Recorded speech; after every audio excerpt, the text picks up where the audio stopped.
Okay.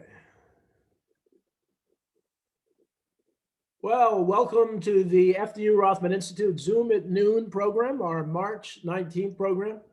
Um, we are on Dale Caldwell. I'm a professor and executive director of the Rothman Institute of Innovation and Entrepreneurship, and excited to have Mark Iorio, founder of the Mega Group and managing partner, BCAT Partners, LLC, who I've gotten to know over the last few months really well. Mark, welcome to you.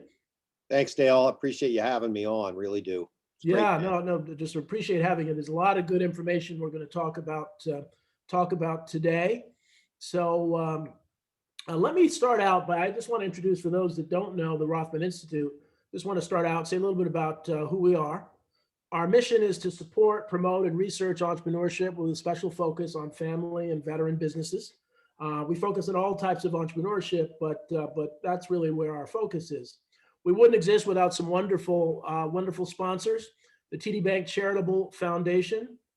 Provident Bank is a fantastic sponsor, and the Commerce and Industry Association of New Jersey. Tony Russo oftentimes stops in and gives this kind of a legislative update, and others, and they've just been a great partner for the foundation. One of the things we're most proud of is we last year started something called Family Business Week, which is the fourth week in October, but we encourage people to support family businesses every day of the year. And so you can find out more about this if you look up familybusinessweek.com, and an opportunity to buy, especially for restaurants, some gift cards. We want to support our entrepreneurs and our restaurants any way that we can.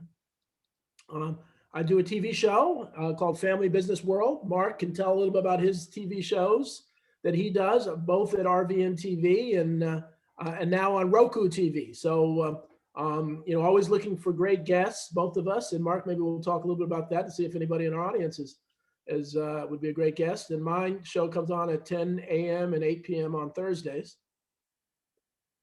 One of the programs that was really grown that we're very proud of is Veterans Launching Ventures. It's a program where we work with veterans or the immediate family members of veterans and take them through an 8-week program, a very intensive 8-week program to develop a business plan and really set their business on sailing and on fire to go forward. And there's some more information about that on veteranbusinessworld.com. One of the other things is this video and others are kept on our YouTube page, the Rothman Institute of Entrepreneurship YouTube channel. And so if you missed this, or there's an old show that you wanted to see, we refer people there, or we'll send off videos. But there's some really, really great content. No matter what kind of business issue you're dealing with, odds are we have some kind of discussion about that. And though today we'll add to it. I don't know that we've done, Mark, that we've done something just like what we're going to talk about today. One of our signature programs is the annual New Jersey Family Business of the Year. This year, every year in October, we do this event. Laura Mashtaler from Black Swan Espresso was the new Family Business of the Year. Our under 10 million in sales business of the year, Dennis McCullough from McCullough Contracting. And our over 10 million business of the year is Norwalt Design, Mike Seitel, and the team there. So again, we congratulate them, and what just wonderful people and wonderful businesses. So one of the things, we've done a lot of thought leadership, a lot of articles about entrepreneurship and entrepreneur zones and other things. So we're happy to share some of that with you. And we can now jump right into Mark Iorio. And so Mark, I'll stop sharing and you should be able to share your slides. Sounds great, Dale. Thank you. Thank you. My pleasure. All right. Well, I'm going to go back to the beginning here and start with what we are as an organization and who we are as an organization and what we do. We basically help organizations align people with their purpose. The name of our company is the Brand and Culture Alignment Toolkit, BCAT Partners. Aligning your people with your purpose oftentimes is not an easy task. We have a process that we follow that is very scientific and systematic. When you don't have alignment in your organization, there's a whole number of things that occur. You see higher waste, cost, turnover, lower performance, lower revenue, lower profits. It looks like people are really busy, but nothing ever really changes in the organization. This all leads to basically a lower valuation in the organization, Dale. Mm-hmm. With purpose and as a role model, basically we have four factors in developing the purpose of an organization, and there's a scientific methodology here. If you were to take a PET scan of a person's brain, the frontal cortex, Mm-hmm. Right. there are four areas in that frontal cortex that really light up when you use words like precision or resolve or innovation or harmony. Interesting. And these are intrinsic motivators. This is the culture and the brand, or the people and the purpose of the organization. They're intrinsic and expressed behaviors. We like to talk about it as though we connect the head with the heart here. Right, right. The Mark, can you go back to that last slide, because that's really, really important stuff that you have there. I like that. So the intrinsic motives, so precision, resolve, innovation, and harmony. So these are, so when you say intrinsic, and I always ask the basic questions, because I know some people are thinking that. So say a little more about that. So intrinsic is just natural to you. Is that what it is? Yeah, it's the culture of the organization, Dale. It's the people that, how they act, how they behave inside the organization, how they talk to one another, with the language they use, the graphics that you use when you're dealing with your website or collateral material, or maybe even pictures on the wall. It's the whole culture of the organization. People oftentimes confuse culture with, or purpose with, perks. Right. Let's put a foosball table or a ping pong table in the Mm. lunchroom. That's not what that's all about. It's how we act toward one another. It's So that. so this sounds like big company stuff. This is Fortune 500 company stuff. Does this apply to the mom and pop shop, the 3-person company? We've done 9,700 of these over the last 8 years, and we've had a handful of organizations that are 2 or 3 people. Wow. Okay. 4 or 5 small person companies, Okay. all the way up to organizations like Six Flags, HBO, and divisions of NBC Universal. So it works for every company. It works for nonprofits. It works for for-profits. It works for multi-generational family-run businesses, franchises, a whole host of businesses. We're really agnostic to the size of the organization, Dale. So that's wonderful. But and again, I just wanted to get that out of the way so that people know this applies to you, no matter what size company you have. This is so important for your growth. And the other thing you said is valuation. Companies don't value, they may not want to be sold, but you've got to continue to value your business, and the business has to be of value besides the owner. Right. So that's exactly. important. Yep. Yep. So again, we connect the head with the heart. This is the most important part of this, because the brand is really the intellectual side of how you think and how you act. The culture of the organization's how we feel toward one another, and how we treat one another, and how we treat our prospects and our clients, and the people that we deal with, our suppliers. And what we talk often about is those 4 quadrants right there in the middle, that precision, resolve, harmony, and innovation. And if I were to show you a PET scan of our frontal cortex, you would see that those 4 areas do light up when you use words like expert or precision, resolve, driver, innovation, creator, caretaker, harmony. And I'm going to show you how we start the process. Yeah. We start this process, we call it a step 0, because without this is the very, very beginning of how you begin the BCAT process. Okay. We want you to imagine your organization, your entire team, as though it were a single person doing its best work on its best day, keeping all of its promises and achieving all of its goals. Imagine, what would that person be like? And a lot of people, a lot of organizations, Dale, do not do this. They kind of go into an office and they kind of they either meander, they go in and punch a clock. There's really no purpose in the organization. The whole idea of this incorporating question is to imagine your best organization on its best day. Right. Okay. Interesting. Yeah. Now, oftentimes the first, when we go into an organization, we'll ask, are you all rowing in the same direction? Mhm. And we get, typical answers are no, we're not. Right. And that index of consonance, if you're a musician, Mhm. and you think about singing from the same sheet of music, are you singing, is everyone singing from that same sheet of music? And in most cases, this is not all cases, but you'll see in the middle, this is an example of all those people on the left taking this survey and where they ended up landing. So they're Right. all over the place. They imagine their organization as though it were a single person doing its best work on its best day, and Right. they land pretty scattered, right? So you can see this index of consonance is very low. And Do this you, is the average. This is do the you- average of where they landed. okay. Now, do you ever get people that really don't know, that they don't know what the, how their organization, if that's rowing in the right direction or not? Do you help them identify that? Yes. Mhm. Yeah, I mean, a lot of times right, this is where we come in, Yeah. where most people do not know where their Right. Right. organization is going. The next step in the process is our step two, and that is, it's not good enough, Dale, to know whether or not you're all rowing in the same direction. Right. The question is, are we all rowing in the right direction? Right. Right. And that's resonance. Are we resonating? So the way we use this, this is analogous to, are we singing from the same sheet of music? But are we singing music that people want to pay for, listen to, and come and hear?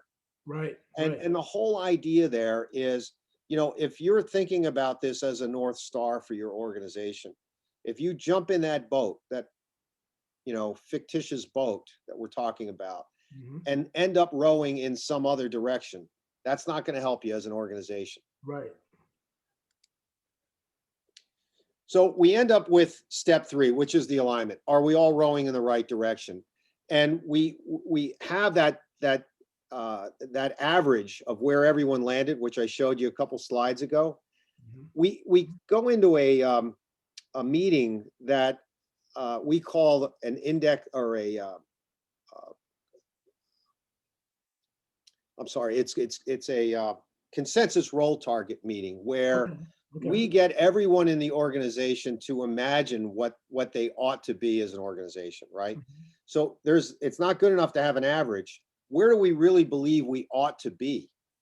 And we close that gap, Right. right, between those two areas. Interesting. Now, what does this do for an organization? I mean, a lot of people think, well, geez, this is really wonderful to get everyone rowing in the same direction. Right. Right. But it increases employee engagement. It increases profitability. It reduces a lot of those silos that we talk about, the passive aggressive behavior that oftentimes companies end up following. You work in these really tight silos where you're not working together as an organization. Right. Right. Well, and so I mean, these numbers are very, very powerful. I mean, people pay a lot of money. Companies pay a lot of money to get these kinds of results, and from consultants, from trainers, from those types of things.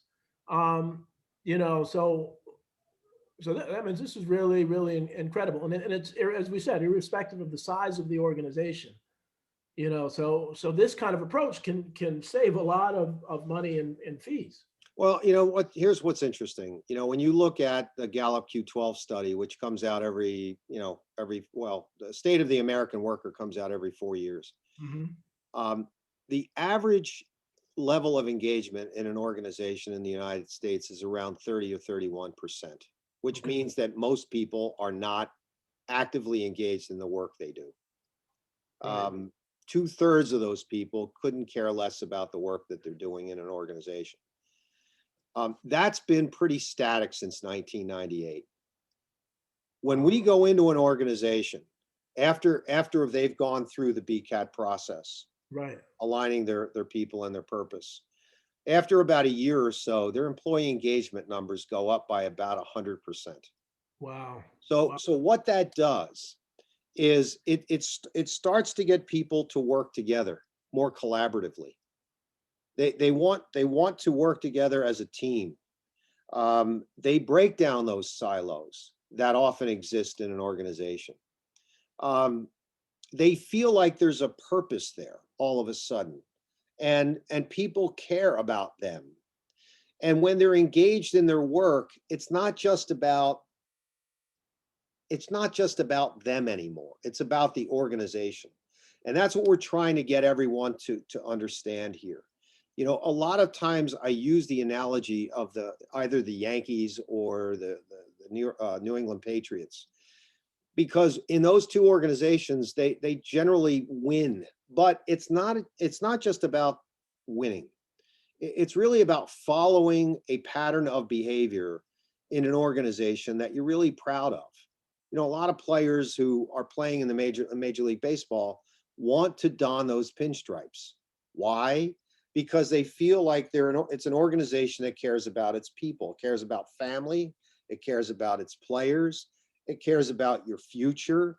And so that's an organization that you want to be involved with or be a part of. And what we try to do is when you bring about this idea of purpose, you know, if everyone in the organization follows through and understands what that purpose is all about, you know, you've got a much more effective organization. Mark, before you go, so, you know, for-profits, nonprofits, this applies to nonprofits as well? Absolutely. So a lot of times, you know, we find that, you know, especially in the nonprofit world, there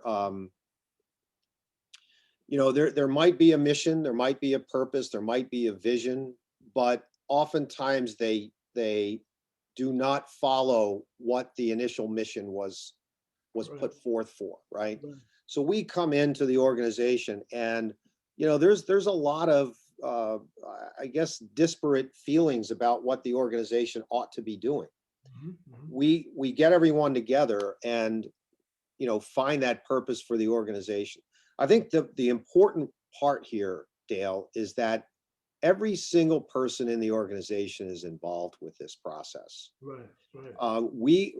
So it starts out with a survey, right? We go about handing out a survey, or it's an online survey, starting out with that incorporating question. Imagine your organization as, you know, doing its best work on its best day. Right. We get the results of that. We go into a meeting. We determine whether or not that average is where everyone should be. Mhm. What happens is, once we get to that consensus roll target, you can land on 72 different places on our map. Right. And I want you to imagine BCAT as though it were a disc model, but for companies, Right. okay? Right. Or Myers-Briggs, but for companies. Though there are attributes that fall out of where you land as an organization, where your purpose is. So there's behavior, there's attitude, there's language, and there's graphics and visuals. So imagine those commandments, right? This is who we are as an organization. This is what we determine we are as an organization. We then go around to each and every individual in the organization and we say, listen, here are the 10 or 12 commandments, let's say, that we believe in. This is who we are as an organization. And they're not the platitudes that you often hear. And I don't mean to, you know, trivialize some of those things, but you'll hear oftentimes, well, we're trustworthy, we're honest, we have integrity, everyone says that. You know, it sounds like you can either be SEAL Team 6 or the Girl Scouts. It doesn't really have any differentiation there. What falls out of the attributes from this result are very specific behavioral characteristics that everyone can follow. So we have those commandments, and then we go around to each and every individual and say, what are the 2 or 3 things that you might be able to do every day that will get you closer to that North Star, Mhm. right? Closer to that roll target that we talked about. And it's observable behavior. It's not like, okay, Dale, you're my boss. And I said, I promise to listen better. I'll Right. be a better listener. Right. Well, it's not good enough for me to do that. What I need to do is say, you know, when Dale Caldwell speaks to me, maybe I should jot down what he said. Mhm. Maybe I should repeat that back to what he meant or what he said and understand really what he meant. Right. And then maybe I'll go back to my desk and type it out so that I feel a little bit better about our conversation. Mhm. That's being a better listener. That's observable behavior that you can show some of your colleagues and your coworkers. That shows me that I want to be a teammate. Right. That says to me, look, I'm here to break down these silos. I'm here to work together as a teammate and collaborate more so. You know, a lot of times we see this happen in sales organizations, Dale, where, we have sales trainers who go out and they train individual salespeople, Right. but there's a sales team and the team has to succeed, right? You're trying to succeed as a team. Yes, you're competing with one another. But what we've done in the past is we go into a sales organization and say, listen, who are we when we're doing our best work on our best day? Just as a sales team, we have to work together. Yes, I have to help you, Dale, make your goal, make your quota. I've got to do the same.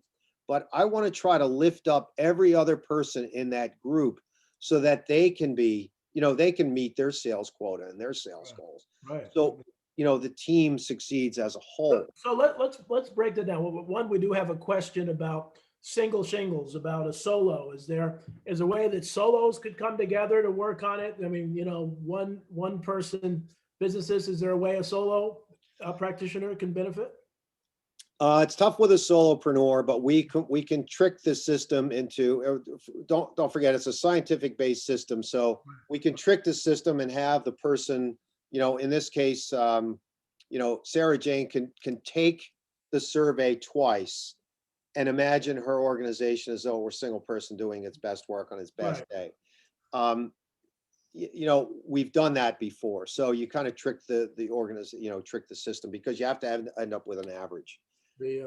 So I mean, there are a lot of people who are really interested in this idea of brand and culture. How do we, because everyone talks about brand, it's marketing. If you've got the right brand, people are going to buy from you. That's all you need. And so, and they get so hyped on how sexy your brand is, and forget that people are behind that. So some of the examples, because I think that would be real helpful as you talk about. I love the sales example. I've worked with sales teams. They think of themselves as individuals. So you're creating a team. They're a separate entity in and of themselves. What have been some of the hurdles you've seen that they've overcome by using this process in sales? Well, first of all, the one thing I want to make sure everyone understands that brand is everything. Brand is everything you do. It's not the logo. It's not your mark. It's everything. It's the way you answer the phone. It's the way you speak to people. It's everything. So connecting brand and culture, aligning brand and culture is critical. It's people and purpose, right? Imagine it as people and purpose. Right. One of the biggest hurdles that we've overcome or tried to overcome in organizations like that, Dale, is that level of reticence, where people say, I can't do this, or I cannot buy into this. We've done some very, very large programs where people just kind of self-select out of the process because this organization is marching toward a purpose and they've been in some cases hiding, and not, flying under the radar in a sense.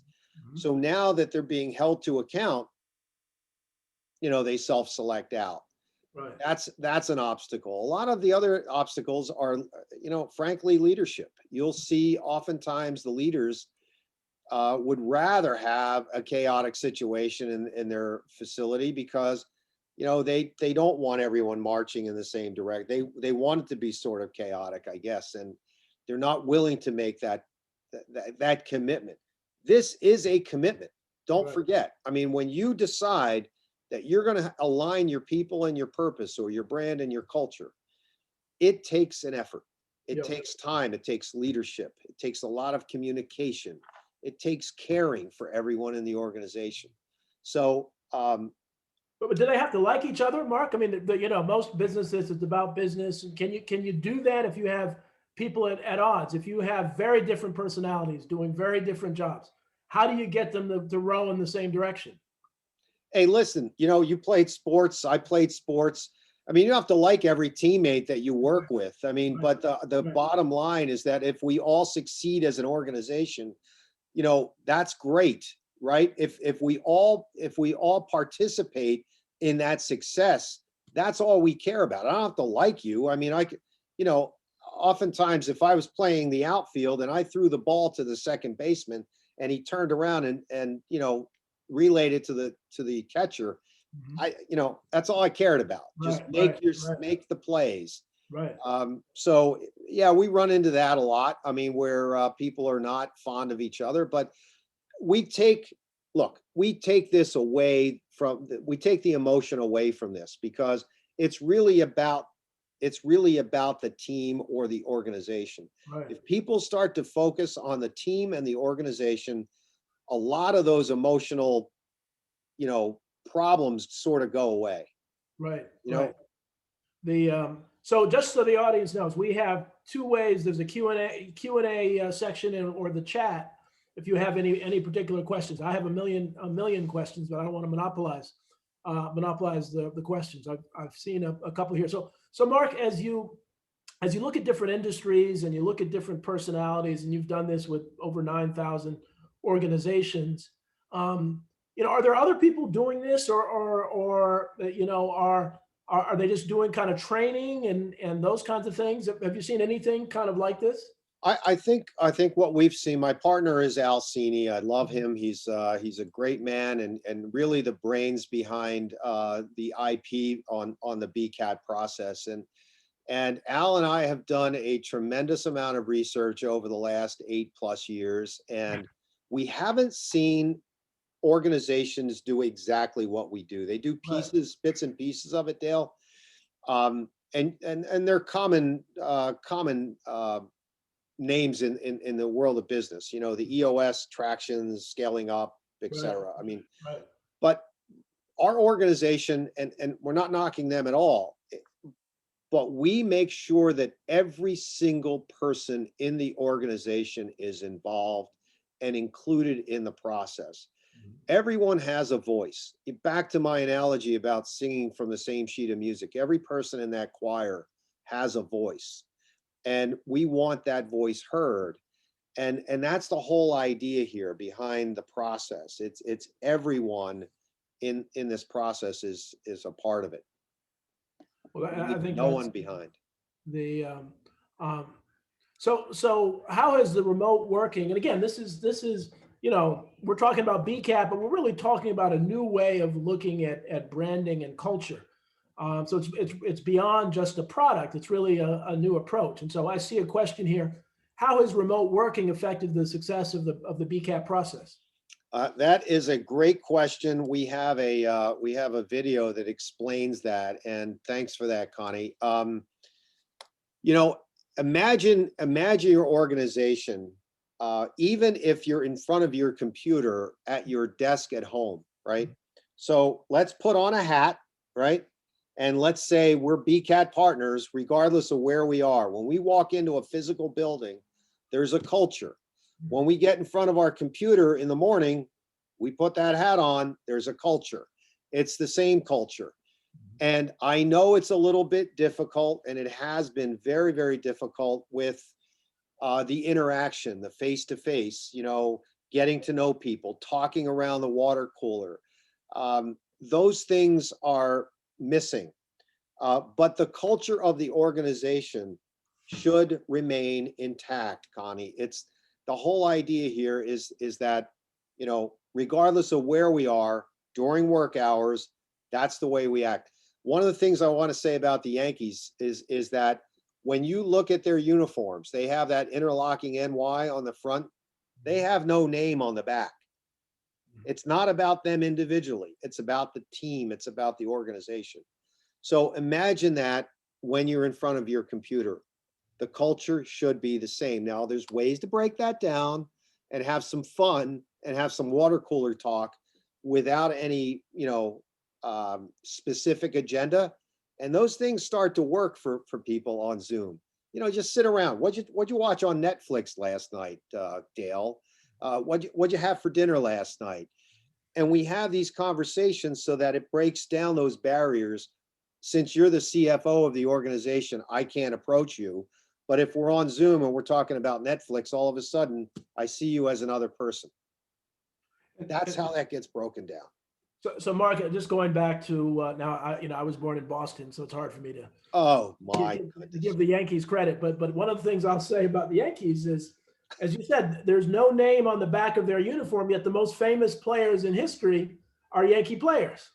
Right. And so I think that's such a perfect model that by not putting yourself first and working for the team, you actually you become more famous, you become more successful than you would if it's all about you.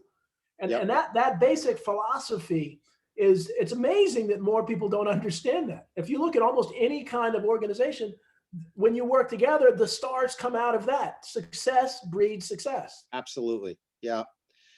Look, Denny made a comment about liking our comments about linking brand and culture. Thank you for that comment. You know, it's been talked about a lot. Remember, the word brand is really kind of a new phenomenon. I mean, you know, we used to brand cattle back in the 1800s, and that's where the whole idea of brand came from. But brand, you know, people started to think about brand as just the mark, just the logo, but that's not what it is. And then linking it with culture, you know, it's really delivering on your brand promise, right? So I'm not going to pick on anyone, but imagine a bank, right, that says, we're America's most convenient bank. I don't know who that might be, but let's say they're America's most convenient bank. And when you stand in line on a Saturday or a Friday afternoon, it takes you a half hour to get into the bank, you know, before COVID. Mm-hmm. That's not convenient. Mm-hmm. So you're not delivering on that brand promise. Or if you're fly the friendly skies and you're tearing people out of an airplane because they're in the wrong seat, that's not friendly. I'm sorry. So it's delivering on that promise is really what we're trying to get every organization to do and to follow. Have you helped organizations change their brand by working with them and realize, hey, we could be a different brand and we should be a different brand and it would help us more? Have you done that? Absolutely. Sure. I mean, we don't do that. We don't do that work. We turn that over to a partner like a you know, a creative agency or a marketing agency or whatever. But what we've given them is this guideline to say, this is really who we are as an organization. I mean, we actually worked with a branding company about a year or so ago, Al and I, and they changed their brand as a result of going through BCAT. So, you know, very, very interesting kind of a process here. So here, Patricia asked, how does a person handle, this is a great question, how does a person handle working for an organization that is misaligned, but the leadership is unaware and unattached from helping develop the North Star for the organization? Great. Thanks, Patricia. Appreciate that question. Look, that's kind of tough. I mean, what you need to do is continue to ask internally, plant these little seeds in the organization. And there should be a flag bearer in that organization, a brand ambassador in a sense. You plant those seeds little by little by saying things like, you think we're rowing in the same direction? Do you think we're all on the same page? Do you think we're all, you know, sort of rowing in the same direction here or not? And, you know, as you get the leadership to start thinking that you're probably not, maybe they need to do some self-examination as to what is going on in the organization.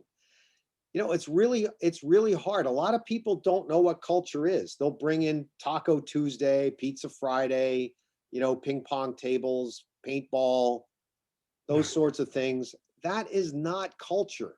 That is a perk, and it lasts for a short period of time and then it goes away. So the whole idea is to follow we call it a North Star or a role target. You've got to follow a purpose. I don't want to get too religious here, but you look at someone like Rick Warren, who wrote a book a while back called A Purpose-Driven Life. Right. If you are purpose-driven for who you are, there are certain things you will do in life and certain things you will not do in life. We try to do the same exact thing for organizations by giving them the tools to say, listen, this is who we are as an organization. This is how we behave as an organization. This is our attitude. This is sort of the language that we use. We give them real specific guidelines on the sort of language that they use. This is the graphics we use. It's a consistency amongst our website, our emails, etc. It's a level of consistency. And, that proves to be very helpful when it comes to all those statistics that I talked about earlier. Well, so one of the mistakes I see, and we do a lot of consulting with businesses, is this focus on money, at the expense of people. They say, we're trying to maximize profits. We're going to, work people. We can always hire new people, especially now when people have a glut and they have an opportunity. It's a hirer's market because a lot of people are looking for a job and they don't understand that. And so I don't know, do you have a book coming out? Are you gonna put this? Because I think it makes so much sense. And you show the numbers that you showed about increased engagement and all those numbers should convince anybody they need to do something, around branding and culture. So yeah, that's really funny you ask about that because everyone else has written the book and then they go out and preach about the book. We're doing it exactly the opposite. We're going to go out. We've gone out. We're helping organizations find their purpose and align their people to their purpose, and then we'll write the book later. But you talk about employee turnover, Dale, and the cost of hiring a new employee is tremendous. Depending on the organization and where you're coming from, we decrease the turnover rate in organizations because they want to be part of someone or an organization that feels like they care. There is a purpose in the organization. So rather than caring about the profits, we won't work with an organization that all they care about are the profits. We care about organizations and work with organizations that care about the people in the organization. The profit will come and the valuation of the organization will go up. We've had an internal debate about this amongst our staff about whether or not we would guarantee, and I mean guarantee, that over a 2-year period, if we do a pre and post valuation on your organization, we will guarantee you that the organization's value will rise as a result of doing this, if you follow the process. And that is powerful. So if you care about just money and about profits, we're not for you. But if you care about your people and you care about your purpose and realize that the money will follow, the profitability will follow, the valuation of the organization will go up, then you can, reach out to us and we will help you. And this is the time when companies are really starting to think about, I don't know whether they're really doing something about diversity, equity, and inclusion.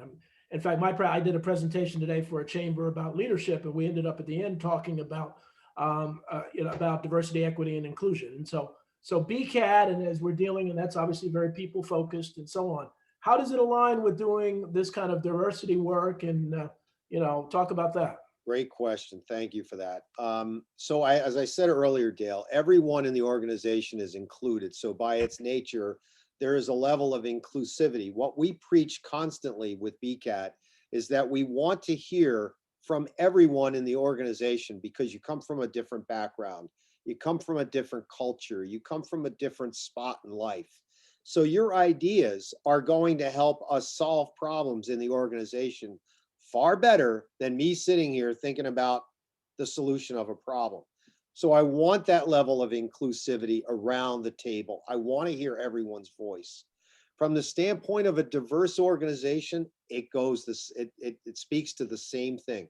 I want people in the organization that have diverse backgrounds, that come from a diverse climate, because for the same exact reason. We've dealt with an organization that's a cybersecurity company. And there's there's bad actors out there, right? People are trying to hack into your server, your software, etc. If you have 4 or 5 people sitting around the table that come from the same background, you're not going to solve those problems. Trust me, because you're not thinking like the bad actors. You want people around the table who can bring thoughts to the table that will solve that problem, solve that mystery, right? So we're looking for, we by its nature, BCAT helps with diversity, inclusion. Um, it just has everyone involved in the organization. It's funny. I interviewed a guy named Warren Thompson on Wednesday. He is he's African American. He's the largest Black owner of restaurant chains and hotels in the country. Just a great guy. And we were talking about. He said, you know, when you hire the best people, diversity takes care of itself. And one of the things that I see that Denny Klein was saying, that ethics is part of this as to why they don't. He says it should be natural. What we're talking about, everybody should be thinking about this, yet most people don't. And the ethics and other things come in that they hire their brother, their sister, their best friend, instead of really looking at hiring the best people. Why don't you talk a little bit about that? Yeah, I think that once you get to remember the conversation I was having earlier about those attributes falling out of where you land as an organization. Well, there are specific behavioral characteristics that come out of that. So when you talk about ethics, as I said earlier, if you have a purpose, if you have a purpose-driven life, there's certain things that you will do, certain things you will not cross the line and do. Okay, it's the same thing with business. With this cybersecurity organization, for example, 80% of the hacks that happen are internal. So we're working with an organization so that the people that, when you align your brand and culture, they start to care about the business. So if they see something happening that is a little bit off color, guess what's going to happen, Dale? They're going to say something to someone, right? But if you're disengaged, if you're one of the 70% that couldn't care less about your organization, and you see something happening that might be a little bit off color, you're not going to say anything. So the whole idea here is to prevent some of these, black swan events from happening, in a sense. Does that make sense? Yeah, it does. It does. I'm laughing here because my daughter is putting in the microwave. Whenever the microwave goes on, my internet gets messed up. So I cut out for a second. So this is the home. Having Zoom at home. And the idea of hiring, as Denny was saying earlier, when you start to have that level of commitment as an organization, you're going to look for people that are part of that. It's not like, okay, we have this culture, we're only going to hire people that are going to fit the culture. Right. You bring people in. Look, I know you don't like the Yankees. I hate to keep bringing this I up. I don't mind that. Listen, I feel bad about this whole Boston, New York thing. No, I really don't. No, it makes them both better. I really could. So, you take a guy like A-Rod, right? When he came to the Yankees, Dale, do you think he fit into that organization? No, he didn't. He didn't fit. He became a Yankee because I think over the course of time, what ended up happening was, he got suspended for doing something bad, right? And then he realized at some point that, look, I better fall in line with what's going on here, because right. So he may be suspended for doing something bad again, but that's a whole other tabloid discussion. Yeah, I know. I don't know if you followed it. With he and J-Lo, with the alleged affair, so he may get suspended once again. So, so and Denny made another comment about ethics and hiring people. So, say you're a business, you've heard this conversation today, Mark. Yeah, this sounds real interesting. I'd love to learn more. How do you learn more? What should someone do? You can reach out to Al or me. Our emails are really simple, Dale. It's al.cini, CINI, @getbcat.com, or mark.iorio. That's IORIO. Don't mess it up with the cookie. It's IORIO @getbcat.com. Yeah. Or just follow us on LinkedIn. Send us a note. Carrier pigeon. Anything works. so I talked to you, and so I'm ready to do something. What's the first thing you do with my company? I have 25 employees. Say I have 10 employees. Yep. And what walk me through? What would you do? Yeah. So we come in. We will get the names of every employee, their email addresses, and then we'll talk to everyone about this incorporating question. We want them to imagine the organization as though we're a single person doing its best work on its best day. We send everyone a link, right? It's really simple. You just do it from home. You do it from home or your home office or whatever. 15 minutes, Dale, right? They're word associations. So imagine your organization as though we're a single person doing its best work, et cetera. All those words that you think about when you're thinking about this organization end up in the queue. So we get the results. Right. It's 15 minutes. It's really simple. Wow. It's really simple. And then we'll do a chat, a Zoom call with you and your team and determine where everyone landed. We'll show you the results. And then we'll do that consensus roll target if you don't believe that average is right. And we'll go through the process from there. Once we get to that consensus roll target, that is where you land. That's the purpose of the organization. We will then give you a brand positioning statement that says, basically, here's who we are. You can tweak it, and we'll go through it with you, but you can tweak it, but you've got to tweak it very, very carefully because there's a formula in the language. Right. There's a specific formula in the language. Then we will say to each person, once you get all the commandments together, right? That's the next step. These are the 10 or 12 commandments for the Dale Caldwell Company. Right. Then we go to each and every individual in the organization. This is step 4, where we say, hey, Dale and others, what are the 2 or 3 things that you believe you can do every day to be more like this North Star for the Dale Caldwell Company? Right. And then it's observation. It's ongoing coaching, Dale, where people are just like your tennis game, right? If I teach you how to hit a backhand, I don't let you go for another 6 months and then come back and say how you doing. Right. I try to keep on you every week, every 2 weeks or so. So it's an ongoing process. It'll take time for us to get that backhand the way you need it. You need to get it. Just like it'll take time for us to get the behavior of the organization to begin to change so that North Star is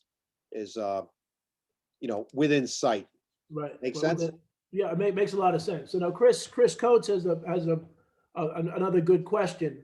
As you align your brand and culture, you also need to reinforce your rewards and recognition to reinforce it. How do you help companies ensure that they are rewarding those that buy in and weeding out those that do not care, since some aspects may not totally be tied to typical performance metrics?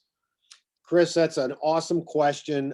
We have 5 pillars in how we do work with BCAT. It is connecting the head with the heart, leadership from the top, performance and appraisal. You have to have performance and appraisal in there because it's all baked into who we are as people, employees of the organization.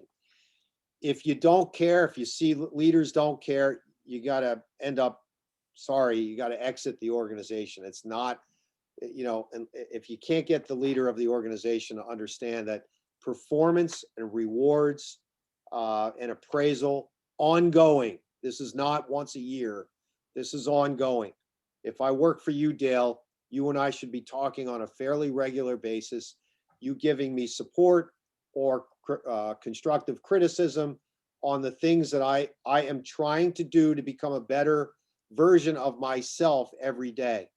If I become a better version of myself every day, then the organization will become a better version of itself if we all work together as a team, right? Well, the evaluations, as you know, I mean, very few organizations do evaluations well because people are scared to do that. They do that when they have to do it, and do it every quarter.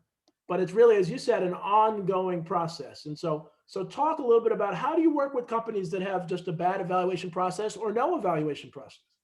Well, I mean, again, it's those things. Look, if I were to say to you, Dale, I'm going to do these 2 or 3 things every day, right? I'm making a commitment to you as my boss. I'm making a commitment. You're not telling me what to do. Mhm, I'm saying to you, I'm making a commitment to you, Dale, mhm. person to person here. So when you're doing performance and evaluations, what you ought to be doing is determining whether or not I'm performing in accordance to what I promised. Right? Not some made up form that we put together that says, oh, you've got to do this, that, and the other thing. Well, what if that doesn't align with who I am or what the organization does? If I make a commitment to you, then what we ought to be doing is saying, are you following through with all the promises that you made? Excellent. Yeah, I mean, and I think, and I see there's another question again about leadership. So I see some people are working with organizations whose leadership may not quite get this.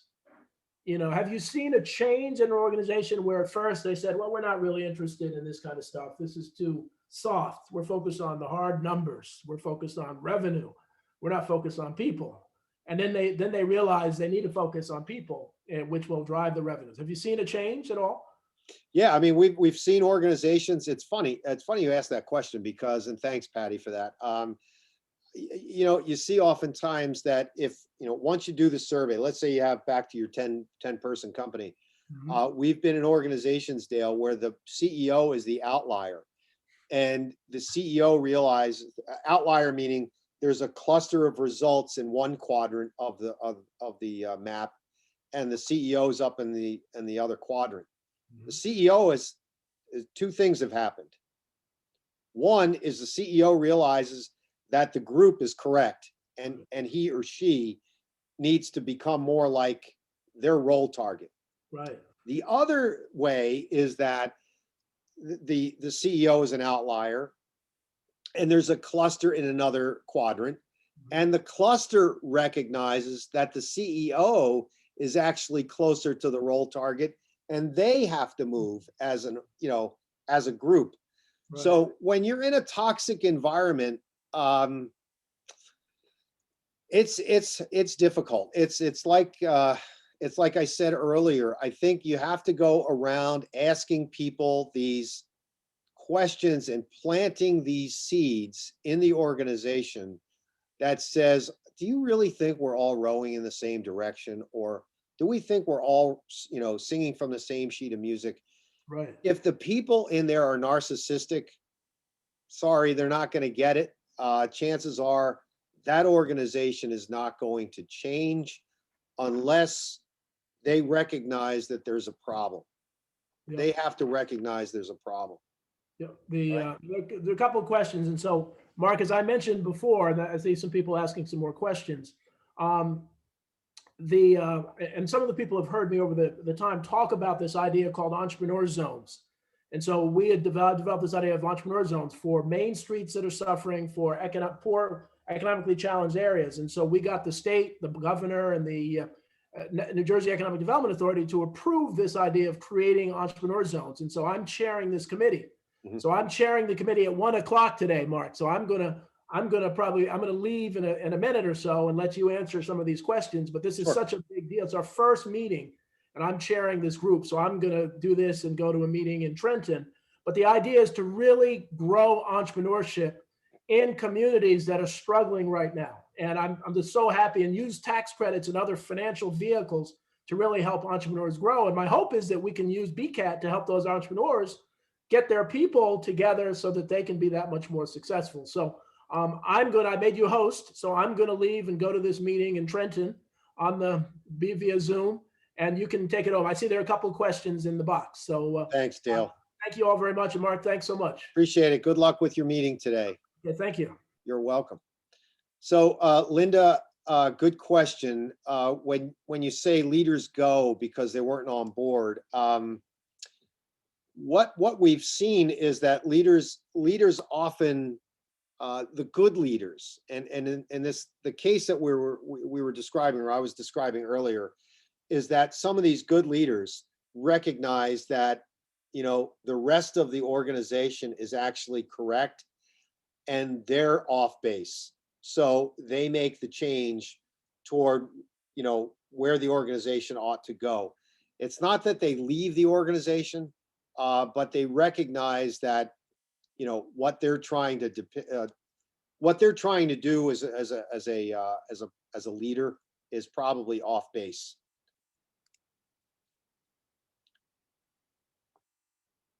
Thanks, Denny. So if anyone else has a question or wants to raise their hand, please go ahead. Thank you for all these awesome comments and these questions. I really appreciate your time. I can put my contact information in the chat here so that each of you can reach me if you'd like. It's mark.iorio@getbcat.com. If you want to go to the website, it's obviously getbcat.com. So thank you all for attending. This was a great, great show today, great episode. I appreciate Dale doing this for us. And please get in touch if you need any help with your brand, your culture, aligning your people, or your purpose. Thank you, Patty.